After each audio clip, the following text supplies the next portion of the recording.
लोकतंत्र के चौथे स्तंभ के सभी जागरूक जनप्रतिनिधि, परिवार के साथीगण, पत्रकार बंधुगण, मुझे बड़ी खुशी हुई कि जो राहुल जी की यात्रा, भारत जोड़ो यात्रा के बाद फिर से आप सबसे मिलने का मुझे अवसर मिला। चुनाव का आज दूसरा चरण लगभग समाप्ति की ओर है और जिस तरीके के रुझान आ रहे हैं, जो प्रथम 102 सीटों का चुनाव हुआ था, उसके बाद नरेंद्र मोदी जी की जो भाषा बदली थी, जो उन्होंने फिर से पुराना गियर लगाया था, जिसमें वो हमेशा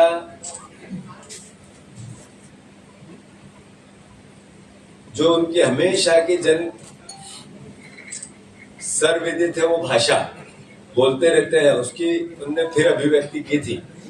मैं मानता हूं कि वो एहसास करा रहा था कि सत्ता उनके पास से खिसक रही है। फिर से आज का जो दूसरे चरण का मतदान है, वो भी इंडिया गठबंधन के फेवर का मतदान है और विमुख हुई है जनता नरेंद्र मोदी और उनकी सरकार और उनकी नीतियों से। पिछली बार भी जो परसेंटेज था वो बहुत हैवी 11% तक गिरा था और आज भी जो मतदान का रुख है, वो लोगों ने एक तरह से नरेंद्र मोदी की नीतियों को, बीजेपी की नीतियों को नकारा है। जहां तक प्रश्न है कांग्रेस पार्टी का, कांग्रेस पार्टी वो पार्टी है जिन्होंने हमारे महापुरुषों ने देश को आजाद कराया, ने शहादतें दी, देश की एकता और अखंडता के लिए, भाईचारे के लिए, प्रेम के लिए, प्यार के लिए, मोहब्बत के लिए हमेशा शहादत देने में कांग्रेस का मूल विचार और उसका विचार को जीने वाला साथी कभी पीछे नहीं रहा। उन्नति में भी हमारे महापुरुषों ने, हमारे नेताओं ने देश के लिए शहादत दी। मैं मानता हूं ऐसे में कि इस बार कांग्रेस पार्टी जो 5 न्याय के सिद्धांत को लेके आई है, 5 न्याय की भावना को लेके आई है, जिसमें हर वर्ग के लिए, वो जो पीड़ित है, दुखी है, मैं मानता हूं उसके लिए राहुल जी ने जो 4000 किलोमीटर पैदल, जिसमें बुरहानपुर भी था, खंडवा भी था, खुशी है मुझे कि यहाँ से मध्य प्रदेश की शुरुआत की थी और आप सब जर्नलिस्टों से चर्चा की, आम जन से चर्चा की। फिर जो दूसरा उनका चरण चालू हुआ, उसमें उन्होंने 6700 किलोमीटर की यात्रा की और जन भावनाओं को समझा और उस आधार पे एक हम दृष्टि पत्र 5 न्याय का लेके आए, जिसमें भागीदारी न्याय, जिसमें हर वर्ग की भागीदारी हो, हर वर्ग की हिस्सेदारी हो, जिसमें श्रमिक न्याय, जो मजदूर है, जो देश का निर्माण करता है, उसकी भावना की कद्र की गई, उसको सम्मान दिया गया। तीसरा, हमारे युवाओं का न्याय, देश में नेचुरल है, स्वाभाविक है, आज 83% बेरोजगारी है। मैं उसका, चूंकि देश हमारा है, क्रिटिसिज्म और आरोप प्रत्यारोप अपनी जगह हो सकती है, पर एक विजन भी होता है देश के प्रति एक राजनीतिक दल का, वो हमने दिया। और युवा न्याय की हमने बात की महिला न्याय, ये अपने आप में देश की, दुनिया की आधी आबादी जो आर्थिक उनमें ताकत नहीं आएगी, स्वावलंबन नहीं आएगा, तो संभवतः हम उस दृष्टि को, जिसमें देश को विश्व में नंबर 1 लाना है, उसमें कहीं पीछे रह जाएंगे। तो महिला न्याय की हमने बात की और सबसे बड़ी बात है किसान न्याय, जो किसानों के हित और अधिकार की बात की। साथियों, कांग्रेस पार्टी का मानना है कि इस देश का सबसे बड़ा 72-73% जो वर्ग है, वो खेती पर या कृषि पर निर्भर है। बुरहानपुर खंडवा लोकसभा भी अंतोगत्वा एग्रीकल्चर पर उनकी इकोनॉमी इंडिपेंडेंट है। तो उन परिवारों के लिए सबसे प्रथम कांग्रेस पार्टी ने केसीसी लोन जो उनके हैं, वो कैसे माफ हो, और साथ ही साथ एमएसपी की गारंटी कैसे हो, ये 2 महत्वपूर्ण बिंदु और बीमे की राशि को लेकर हमने अपनी विजन दिया है, जो आप विस्तार से हमारे घोषणा पत्र के अंतर्गत गए होंगे। जो बेटा पढ़ लिख जाता है, 1 साल तक उसको कोई रोजगार नहीं मिलता, कई 30% से ज्यादा माता पिता अपने बच्चे को पढ़ाने लिखाने में लोन लेते हैं बैंकों से, और फिर नौकरी नहीं मिलती तो लोग लोन जो लेते हैं उसकी भरपाई नहीं कर पाते। ऐसे में कई आत्महत्याएं बच्चों ने भी की, अभिभावकों ने भी की। तो जो लोन है एजुकेशन, वो पूरा माफ करेगी कांग्रेस पार्टी और इंडिया गठबंधन। दूसरा, 1 लाख रुपया तक 8,500 रुपया पर मंथ युवा बच्चा जिसने ग्रेजुएशन कर लिया, पहली पक्की नौकरी। कांग्रेस पार्टी ने एक विजनरी वर्क किया है। साथ ही साथ 30 लाख जो भर्तियां बैकलॉग के पद है, उनको लेकर भी कांग्रेस पार्टी ने एक स्थायित्व आए, रोजगार मिले, सरकार अपना दायित्व निभाए, इसको लेकर भी एक विजन दिया है। और मैं समझता हूं कि जो महिलाओं का हर बहन को, जिसको धोखा दिया शिवराज सिंह चौहान और धोखा दिया आदरणीय भारतीय जनता पार्टी नरेंद्र मोदी की 5 गारंटी में से एक गारंटी, जिसमें 3,000 का विजनरी वर्क करने की बात कही थी, 1,000 अभी है, 3,000 चुनाव के बाद होगा। हमने निर्णय लिया है कि हर बहन को जो गरीब है 8,500 रुपया, एक साल में 1 लाख रुपया कांग्रेस पार्टी बहन के खाते में डालेगी। और आधी 50% हर जगह हिस्सेदारी, वो चाहे राजनीतिक पदों की हिस्सेदारी की बात हो, जो स्थायी 33% आरक्षण में भी हम ही लोग थे, कांग्रेस पार्टी थी, सोनिया जी थी, जिन्होंने अपना विजन दिया। और जो 50% नौकरियों में भागीदारी, ये कांग्रेस पार्टी ने एक ऐतिहासिक निर्णय लिया है। तो मैं मानता हूँ श्रमिक, इतनी महंगाई के दौर में 400 रुपया कम से कम मेहनताना एक श्रमिक को मिलना ही चाहिए, दिहाड़ी को मिलना चाहिए। और मैं आपके माध्यम से किसान भाइयों को फिर कहना चाहता हूँ, खेत में मजदूर आपके काम करेगा और सरकार पैसे देगी 400 रुपए। इस तरह का ये एक किसान को और एक मजदूर को, दोनों को ध्यान में रखते हुए एक योजना बनी। तो ये अपने आप में मैं मानता हूं कि बहुत क्रांतिकारी निर्णय कांग्रेस पार्टी ने पहले भी लिए थे, अब भी लेंगे। जहां तक कि नरेंद्र मोदी जी भारतीय जनता पार्टी का प्रश्न, बहुत समझ में आ रहा है आप लोगों को कि कांग्रेस पार्टी लड़ाई किस बात की लड़ाई, इंडिया गठबंधन किस सोच को लेके बना। आज देश में 75 साल में अमृत महोत्सव वाला साल चल रहा है, जब बहस क्या है? बहस है लोकतंत्र को बचाना। क्या बहस है? संविधान को बचाना।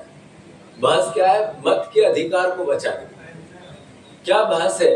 कि मीडिया की इंडिपेंडेंसी, मीडिया के ताकत, लेखनी की, बोलने की, जो आजादी संविधान देता है, वो ताकत बनी रहे। ये बहस है आज देश में। और ये बहस क्यों है? ये इसलिए है बहस कि जब संविधान की बात आती है तो बीजेपी के सांसद कहते हैं अब की बार 400 पार, इसलिए कि संविधान बदलना है। जब हम बोलते हैं मीडिया की इंडिपेंडेंसी की बात आती है, इसकी स्वतंत्रता की बात आती है, स्वाभाविक रूप से मीडिया हमें भी क्रिटिसाइज करती है, हमारी भी कमियां बताती है, हमारा साथ भी विपक्ष का देती है, सरकार का भी विरोध करती है, सरकार की भी कमियां बताती है। और यही जर्नलिज्म का मूल ध्येय है। अभी क्यों आया नाम मोदी मीडिया, गोदी मीडिया? ये कैसे हुआ इस देश में? इसका मतलब है कहीं कहीं तो कुछ तो ऐसी बात है जिसपे हमें विचार करना चाहिए। तो लड़ाई बहस इस बात की देश के 75 साल की आजादी के बाद कि क्या चाइना जैसा देश तो नहीं बन रहा हमारा, जिसमें एक पार्टी का शासन? क्या इस तरह की भावना तो नहीं बन रही है कि जो रशिया में होता है विपक्ष के लोगों की हत्याएं हो जाती है? क्या इस तरीके का देश तो हम नहीं बना रहे हैं? चाइना में सरकारी मीडिया है, प्राइवेट मीडिया ही नहीं। क्या ऐसा देश हम बन रहे हैं? जो असल में ये बहस 75 साल के अमृत महोत्सव में हो रही है। और ये कब हो रही है? 10 साल के नरेंद्र मोदी जी के कार्यकाल के बाद या उसके साथ। अरे देश ने कितना भरोसा किया। पूरा जो आपने बोला कि मैं 2 करोड़ रोजगार दूंगा, आपने बोला कि मैं किसानों की इनकम दुगनी करूंगा, आपने बोला करप्शन के अगेंस्ट मेरी लड़ाई है, मैं वहां से बाहर से काला धन स्विस बैंक का लाऊंगा, 15-15 लाख दूंगा, करप्ट लोगों को जेल की सलाखों के पीछे पुछवा दूंगा। कैसी कैसी बातें कही और देश ने विश्वास किया। ये विश्वास का कितना एक व्यक्ति और एक पार्टी पे भरोसा हो सकता है कि जब कोविड आया तो लोग अपने परिजनों को खो रहे थे, सांसें दुर्भर हो रही थी, ऑक्सीजन मिल नहीं रही थी। ऐसा कोई परिवार नहीं बचा जिसका रिश्तेदार परिवार या कोई शांत नहीं हुआ, ऊपर नहीं, ईश्वर के पास नहीं गया। उसको प्रधानमंत्री ने कहा ताली बजाओ तो देश ने ताली बजाई, उन्होंने कहा थाली बजाओ तो देश ने थाली बजाई, उन्होंने कहा लाइट जलाओ तो देश ने लाइट जलाई। मतलब इतना भरोसा, उसके बाद मिला क्या देश को? देश सबसे बड़ा बेरोजगार हो गया, किसानों का 84% कर्जदार हो गया, बहनें 2 लाख से ज्यादा केवल मध्य प्रदेश में गायब हो गई। अत्याचार और अनाचार के इंडेक्स हम महिलाओं पर देखें तो विश्व में हम पहले 20-25 देशों में आ गए। हंगर इंडेक्स पाकिस्तान से ज्यादा भुखमरी देश में आ गई हमारे। क्या है महंगाई, जो पहले 20 देशों बांग्लादेश, श्रीलंका और पाकिस्तान, यहाँ तक कि नेपाल से ज्यादा महंगाई देश में आ गई। ऐसा देश बनाने की बात करी थी नरेंद्र मोदी ने। ये सब बातें देश के सामने है, जर्नलिस्टों के सामने है, जर्नलिज्म के सामने, मीडिया के सामने है। तो कांग्रेस पार्टी ने एक विजनरी वर्क किया है और सिर्फ कांग्रेस पार्टी का एक एक कार्यकर्ता एकजुट है। इसके साथ साथ इंडिया गठबंधन के जितने परिवार के लोग हैं हमारे, वो अलग अलग पार्टियों के, वो भी एकजुट है। इस देश की अस्मिता, संविधान, इसकी मूल भावना को, इसकी सोच को, इसके विचार को, जो प्राचीन सभ्यता और परंपरा, इसको बचाने के लिए, जहां तक खंडवा बुरहानपुर लोकसभा का सवाल है, हमने प्रत्याशी सर्वसम्मति से दिया, सबसे बात करके दिया। एक एक परिवार का वो साथी जो कांग्रेस की आइडियोलॉजी में भरोसा करता है, उससे बात एक एक बार, दो दो बार, तीन तीन बार, पांच पांच बार, 10-10 बार, सबसे करके हमने प्रत्याशी का चयन किया है। 100% इस बार खंडवा बुरहानपुर संसदीय क्षेत्र से कांग्रेस का पंजा जीतेगा, ऐसा आशा नहीं है, पूर्ण विश्वास है। धन्यवाद भैया। अरुण भैया वे अपनी बात कहें जी। ये 400 पार की बात जो बीजेपी कर रही है, तो क्या लगता है आपको 400 पार कर पाएंगे? नहीं, बीजेपी, हेलो, बीजेपी सरकार ही नहीं बना पाएगी। अगर सरकार बनती हुई दिखती तो नरेंद्र मोदी जी ने एक चरण के बाद जो अपनी भाषा बदली, देश में ग्लोबल लीडर है नरेंद्र मोदी, बीजेपी प्रचारित कर, ग्लोबल लीडर कैसी भाषा बोल रहा है, वो मंगलसूत्र की बात कर रहे हैं, वो वाम सोच की बात कर रहे हैं, वो नफरत और घृणा की बात कर रहे हैं, वो कैसे शब्द आते हैं, मैं बोलने में हमें शर्म आती है। हमारे देश के प्रधानमंत्री है, आखिर विरोधी दल के हैं, पर हमारे दुश्मन तो नहीं हो सकते। देश का प्रधानमंत्री देश का मस्तक होता है। तो मेरे देश के प्रधानमंत्री, जिनको इतना भरोसा देश ने किया, और फिर वो उनके नारे थे सबका साथ सबका विकास। अभी रिसेंट नारा लगाया मोदी परिवार पूरा देश 1,40,00,000, 1,40,00,000। फिर क्या हुआ भाई, 140 करोड़। तो ये क्या हुआ? आखिर ये भाषा बता रही है, भावना बता रही है कि बीजेपी जाने वाली है, कांग्रेस और गठबंधन आने वाली है। जी तो भैया, आपने एक्सेप्ट किया है कि अरुण यादव जी यहाँ से चुनाव लड़ने के लिए एग्री थे, तो ऐसी क्या वजह रही कि गुर्जर को आपने यहाँ पेश किया? क्योंकि अरुण यादव के नाम से तो बीजेपी वाले भी घबरा रहे थे कि अगर अरुण यादव चुनाव लड़ेंगे तो ये चुनौती होगी। तो ऐसी क्या मजबूरी रही या ऐसी कौन सी पॉलिसी रही कांग्रेस ने गुर्जर चेहरा उतारा? बातें इतनी है कि अरुण यादव जी का जहाँ तक प्रश्न है, ये परिवार के हैं आपके, खासकर खंडवा बुरहानपुर से तो इनका लगाव, इनके पिताजी का लगाव इन कांग्रेस जनों से, आप जनों से, आम जनता से। इन्होंने गुना, जब हमारे पास ऐसी परिस्थिति बनी कि गुना से हम किसको लड़ाएं, तो अरुण यादव जी पहले शख्स थे कि मैं लड़ना चाहता हूँ, और उन्होंने वहाँ की भावना को पूरे जर्नलिज्म में भी व्यक्त किया, आप लोगों ने देखा होगा। फिर हमने जब वहाँ रिसर्च किया, सबसे बातें की, हमारा जो मैकेनिज्म होता है अपनी बात करने, तो हमें बेस्ट लोकल स्थानीय रूप से हमारे राव यादव सिंह जी लगे। तब भी अरुण यादव जी सिंधिया जी के सामने लड़ने के लिए भी तैयार थे। 1 सेकेंड, यहाँ तक प्रश्न है, यहाँ की भी जो भावना थी, अरुण यादव जी ने कहा मैं लड़ना भी चाहता हूँ, और जो सब भाइयों से परिवार, हमारा अपना एक रणनीति होती है, स्ट्रेटेजी होती है, और उस स्ट्रेटेजी के सूत्रधार अरुण यादव भी थे। उन्होंने ही सबसे बात की। हमारे सीनियर मोस्ट पीसीसी के पूर्व अध्यक्ष भी हैं और नेचुरल है, स्वाभाविक है, हमारे वरिष्ठ नेता है। तो उनने इस भावना को कि मैं लड़ूं, मैं की जगह हम की भावना को व्यक्त किया। और जहां तक प्रश्न है कौन लड़ा, ये हमारे कांग्रेस पार्टी का कार्यकर्ता लड़ा, और यहाँ का एक अच्छा, सच्चा, ईमानदार, सरल सज्जन, किसी को लूटने वाला नहीं, किसी को लूटने वाला नहीं, किसी को डराने वाला नहीं, ऐसा व्यक्ति जो हाथ जोड़ के लोगों की सेवा करना चाहते हैं, ऐसे व्यक्ति को हमने, मैं मानता हूं कि जो टिकट दिया है, आप लोग भी उसको मतलब मैं कई जर्नलिज्म के फोन आए, उन्होंने उसकी तारीफ की। तो पार्टी में सर्वसम्मति से अरुण यादव जी ने जो खाका तैयार किया, या पूरी पार्टी ने जो खाका तैयार किया, शेरा भैया ने जो खाका तैयार किया, हमारे राजनारायण सिंह के कई लोग थे, हमने 5-5, 6-6 मीटिंग ली, और फिर सर्वसम्मति से इस भावना को राजीव साहब भी बैठे, सारे हम बैठे और पूरी पार्टी एकजुट है। जो कल की बात चली गई, जो पीछे की बात चली गई, उस पर कोई बात ही नहीं है। छोड़ो कल की बातें, कल की बात पुरानी है। वोटर डिमांड तो अरुण यादव थी। नई कहानी, वोटर डिमांड अरुण यादव थी, क्योंकि वोटरों को तय करना है। अरुण यादव जी ने ही जो सबने मिलकर निर्णय लिया, उसमें एक भाग ये। भाई साहब, जहाँ बीजेपी जमीनी स्तर पर बूथ लेवल पर कार्य कर रही है, वही कांग्रेस मंडलम और इस क्षेत्रों में कहीं नजर नहीं आ रही जमीनी स्तर पर। आपको ऐसा लग रहा है, पर ये भी जब रिजल्ट आएंगे हम सब मिलके, अभी आपकी चिंता जायज है। आप कहना चाहते हैं कि तेजी से काम करो, कांग्रेस को जिताना है। बिल्कुल भाई साहब, भाजपा के प्रदेश अध्यक्ष भाजपा के प्रदेश अध्यक्ष वी डी शर्मा जी का आज बयान आया है कि प्रियंका गांधी तो सोनिया गांधी जी ने कभी मंगलसूत्र नहीं पहना, सिंदूर नहीं लगाया, वो इसका महत्व नहीं जानते। वी डी शर्मा जी तो पुलवामा के शहीदों की पत्नियों के मंगलसूत्र और सिंदूर का महत्व जानते थे। V D Sharma ji Covid में जो 1 करोड़ से ज्यादा मेरी बहनें विधवा हुई, उनके मंगलसूत्र का महत्व तो जानते थे। वी डी शर्मा जी जो महंगाई से जो बहनें अपने पति को, परिवारजनों को खोती है, उसके मंगलसूत्र का महत्व तो जानते हैं। वी डी शर्मा जी इस भावना को व्यक्त करने से पहले एक विचार उनके मन में नहीं आया कि किसके लिए ये बात कह रहे हैं। उस इस देश की बहू के लिए जिन्होंने अपना पति शहादत दे दी देश की एकता और अखंडता के लिए, उस परिवार के लाछन लगा रहे उनके दूसरे इंदिरा जी ने शहादत दे दी इस देश के लिए। ये वी डी शर्मा जी जिस स्कूल से पढ़े हुए हैं, ये स्कूल ही नफरत और घृणा का है। तो ये लोग इस तरह की ही बातें कर सकते हैं, इनसे अपेक्षा अच्छी हो भी नहीं सकती। मैं अनुरोध करता हूँ कि मंगलसूत्र की भावना को व्यक्त करने से पहले इनको विचार करना था कि नोटबंदी की बीजेपी ने, नरेंद्र मोदी ने, वी डी शर्मा भी उसके हिस्से हैं, कितने मंगलसूत्र बिके होंगे, उसमें कितने रहे होंगे, उसकी भावना को तो व्यक्त नहीं करते।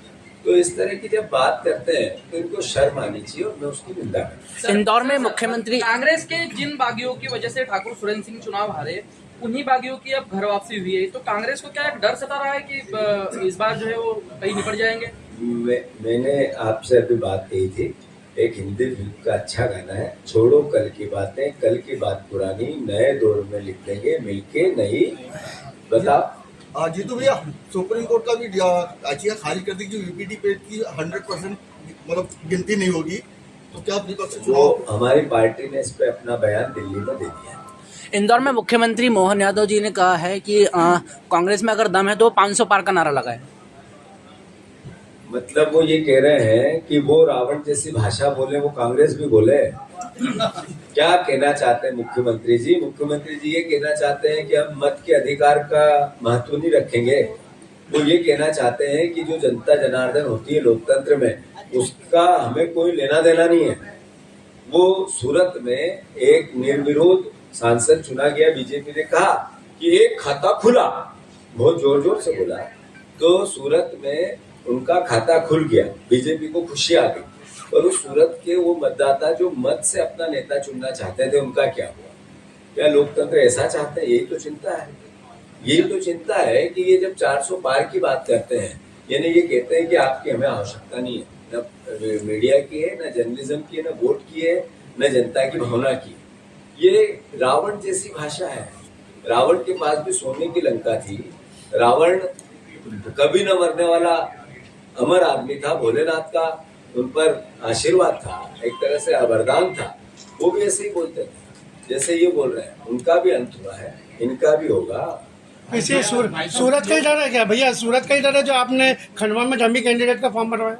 नहीं, ये पार्टी का रणनीतिक मामला होता है। अगर बीजेपी जैसे खजुराहो में इन्होंने निरस्त कर दिया, साइन नहीं थी, ये नहीं थी, वो नहीं थी, तो फिर एक बुद्धिमान लोग और बुद्धिमान पार्टी को क्या करना चाहिए, आप बता?